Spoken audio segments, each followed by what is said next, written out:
क्या होंगे, कम होंगे, यानी बहुत कम होंगे। ठीक है, इसकी अगर बात की जाए तो ये 1.4 kg का होता है, यानी 3 पाउंड का होता है। अगर आप 24 अंडे ले लिए ना मुर्गी का, तो उसको मिलाकर एक बनेगा ये ऑस्ट्रिच यानी शुतुरमुर्ग का अंडा। इतना ये बहुत फायदेमंद नहीं होता, हानिकारक होता है। ठीक है, एक बार में कोई व्यक्ति इससे नहीं खा सकता, क्योंकि इसमें बहुत अधिक सेल होते हैं, ये गर्माहट करता है पेट में जाकर, ये कुछ अजीब गर्माहट सी करते हैं। ठीक है, जैसे आप बहुत सारे कुछ खा लेते हैं, आपको बहुत पसंद है चाउमीन, बर्गर, ठीक है, ये सब खा लिए, आपके शरीर में एकदम अजीब सा होने लगता है। उसी तरह अगर आप इस अंडे को खा लिए तो एकदम गर्म होता है। ठीक है, जो जाके शरीर में हानि करता है, उसको बॉडी को बहुत ही हानिकारक होता है। ठीक है, अब इसकी बात 1.4 kg यानी 3 पाउंड का होता है। नेक्स्ट अगर हम बात करें, यहाँ पे देखिए ये ऑस्ट्रिच का अंडा है। अब बात आता है रिमार्क नंबर 7 में क्या आता है कि जीवाणुओं की कोशिका 1 माइक्रोमीटर से 10 माइक्रोमीटर व्यास तक की होती है। जीवाणु मतलब जो बैक्टीरिया होते हैं, हमारे शरीर में बैक्टीरिया है कि नहीं, है कि नहीं, है ना।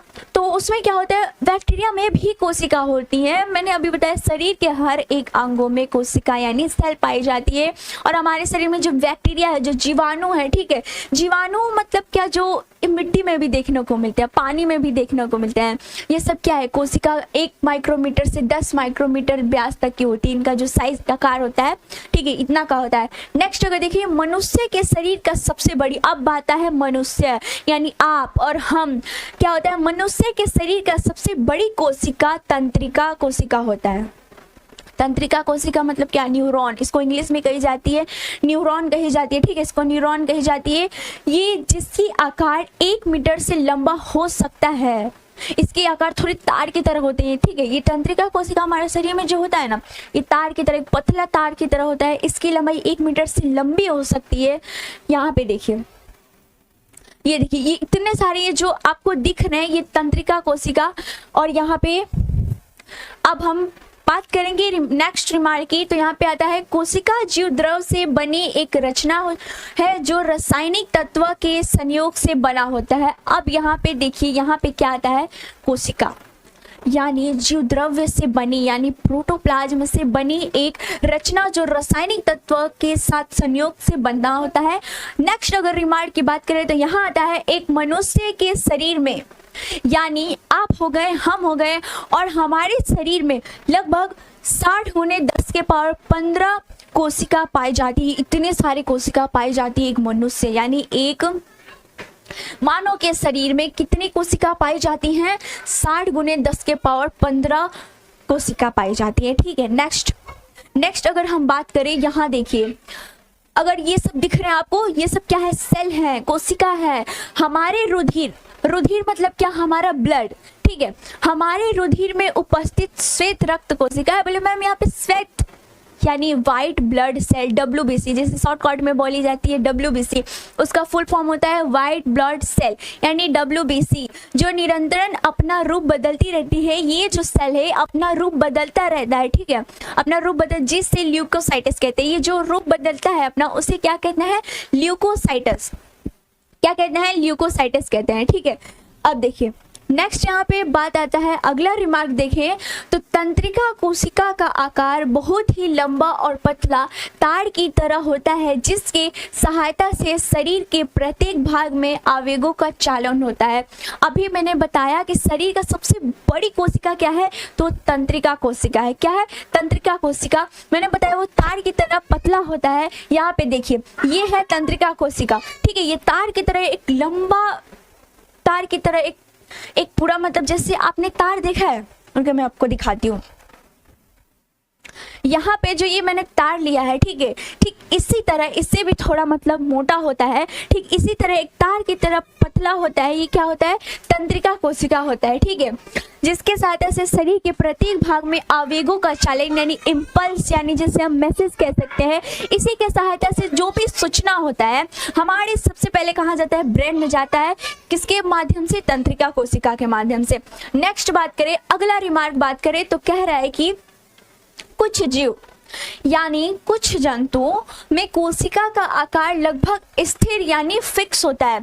अब देखिए कई प्रकार की कोशिका भी होती हैं जिनमें कोशिका फिक्स नहीं होती है, और कुछ ऐसे भी सेल होते हैं, कुछ ऐसे भी कोशिका होती हैं जिस वो फिक्स होता है, उसकी क्या होती है, आकार लगभग फिक्स होता है, उसमें ये नहीं होता है कि ये कोशिका बढ़ा है या घटा है, ठीक है, एकदम मीडियम, एकदम फिक्स रहता है, उसका फिक्स ही रहता है एकदम।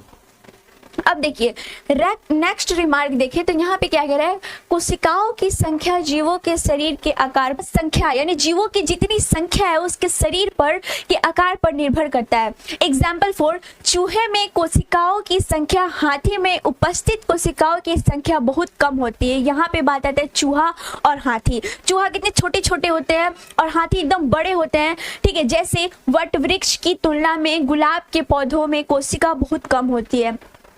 जैसे एक वट वृक्ष हो गया, वट वृक्ष कितने बड़े होते हैं और एक गुलाब का पौधा होता है, ठीक है। तो वट वृक्ष की तुलना में तो गुलाब छोटा हो गया, तो उसमें क्या हो गया, उसमें सेल कम हो गए। नेक्स्ट यहाँ पे ये देखिए, ये जो चूहा है कैसे अपना योगा का प्रक्रिया कर रहा है, आपने कभी देखा है ऐसे चूहे को देखा है कभी? इसको देखिए ये क्या कर रहा है, इनको देखिए, ये मैम को देखिए क्या कर रही हैं। हम लोग तो भाई बहुत डरते हैं चूहे से, हमको बहुत डर लगता है चूहे से। ये देखिए इतने अच्छे से एकदम प्यार से इनको हाथों में रख के खिलाया जा रहा है, और इसको देखिए भाई ये तो योगा और आराम भी कर रहा है। कभी आपने देखा है? देखा है तो कमेंट में ज़रूर बताइएगा कि आपने क्या ऐसे चूहे को कभी देखा है। मैंने तो कभी नहीं देखा है। इतने फनी तरीके से भाई इसका जो मूवमेंट, इसका जो बैठने का तरीका है और इसका जो सोने का तरीका है एकदम अट्रैक्टिव है, ठीक है ना। नेक्स्ट अगर बात करें तो यहाँ पे हाथी का आता है। हाथी में अधिक सेल होती है क्योंकि इनकी साइज भी चूहे के मामले में एकदम बड़ा होता है ना, इसीलिए। यहाँ पे बहुत सारे एलिफेंट्स हो गए, इनके फैमिली हो गए, ठीक है। इनमें क्या होता है कि इनमें शरीर, इनका जो शरीर होता है उसमें कोशिका बहुत बड़े होते हैं, इनमें कोशिका ज़्यादा होते हैं। एक चूहे के मामले में, एक हाथी के मामले में बहुत ही बड़ा होता है, ठीक है। अब यहाँ पे देखिए नेक्स्ट अगर बात करें आ जाता है। अब हम बात करने वाले हैं कोशिका की खोज, यानी ये जो कोशिका है उसका जो अध्ययन करने वाले थे वो कौन थे, इनके बारे में बताने वाले कौन थे, तो अब हम डिस्कस करने वाले इसके ऊपर, यानी कोशिका की खोज। तो सबसे पहले बात आता है रॉबर्ट हुक। नाम आपने सुना होगा रॉबर्ट हुक, जो कहाँ के रहे, एक अंग्रेज वैज्ञानिक थे, ठीक है, जिन्होंने सर्वप्रथम 1665 ईस्वी में रॉबर्ट हुक नामक एक अंग्रेज वैज्ञानिक ने माइक्रोस्कोप का निर्माण किया।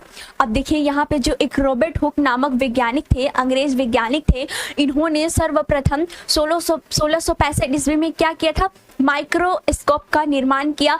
जो अब इन्होंने ही पहला जो माइक्रोस्कोप का निर्माण किया था कुछ इस प्रकार से दिखता था। कैसे? आप जैसे इस चित्र में देख सकते हैं, कुछ इस प्रकार से वो माइक्रोस्कोप दिखता था। रॉबर्ट हुक नामक वैज्ञानिक ने जो निर्माण किया था माइक्रोस्कोप का, वो कैसा दिखता था, कुछ इस प्रकार से दिखता था, ठीक है।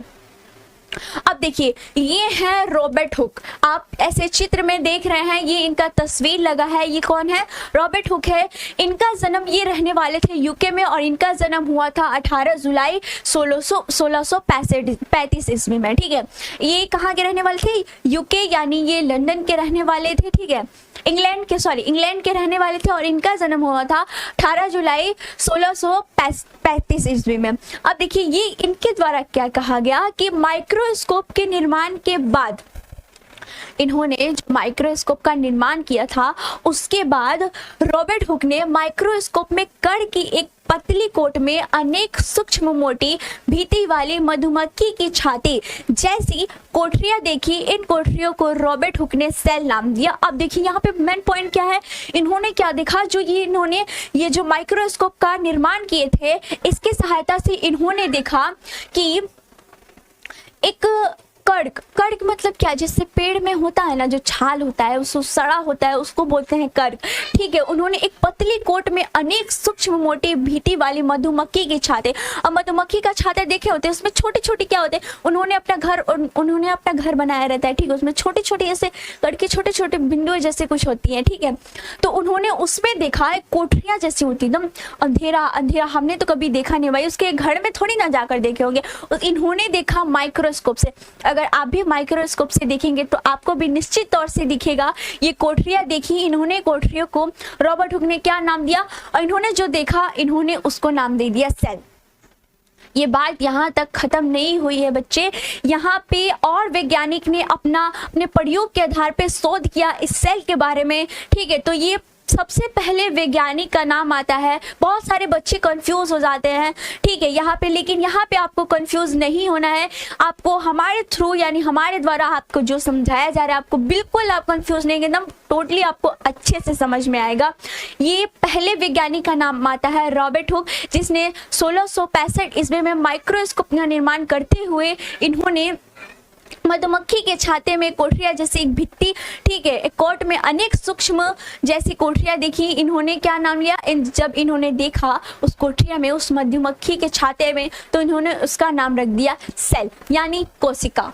नेक्स्ट अगर हम बात करें तो नेक्स्ट हमारे आते हैं ये वैज्ञानिक, इनका नाम है ल्यूवेनहक। अब देखिए, ये जो ल्यूवेनहक हैं, ये पता है कहाँ के रहने वाले थे, ये डच वैज्ञानिक थे, ठीक है, डच वैज्ञानिक थे। डच वैज्ञानिक ल्यूवेनहक ने 1674 में अपनी उन्नत माइक्रोस्कोप ने स्वतंत्र कोशिका जैसे जीवाणु और प्रोटोजोआ इत्यादि को देखा। अब देखिए, अब ये जो वैज्ञानिक हैं, इन्होंने अपने उन्नत माइक्रोस्कोप से क्या देखा कि जीवाणु, प्रोटोजोआ। अब देखिए यहाँ पे जीवाणु क्या होते हैं, जो बैक्टीरिया होते हैं, ठीक है ना, पानी में भी पाए जाते हैं, माइक्रोस्कोप से ही देखा जा सकता है। इसे हम सूक्ष्म आंखों से यानी अपनी आंखों से नहीं देख सकते, इसे केवल देख सकते हैं हम माइक्रोस्कोप यानी सूक्ष्मदर्शी से, जिसे हम हिंदी में बोलते हैं सूक्ष्मदर्शी और ऐसे इंग्लिश में बोलते हैं माइक्रोस्कोप। उसके द्वारा ही हम देख सकते हैं जीवाणु और प्रोटोजोआ को। ये मिट्टी में भी पाए जाते हैं। तो इन्होंने सर्वप्रथम 1674 में अपनी उन्नत माइक्रोस्कोप से किसने देखा था, ये देखे थे ल्यूवेनहक। क्या देखे थे, कोशिका जैसे जीवाणु, प्रोटोजोआ इत्यादि को देखे थे, ठीक है।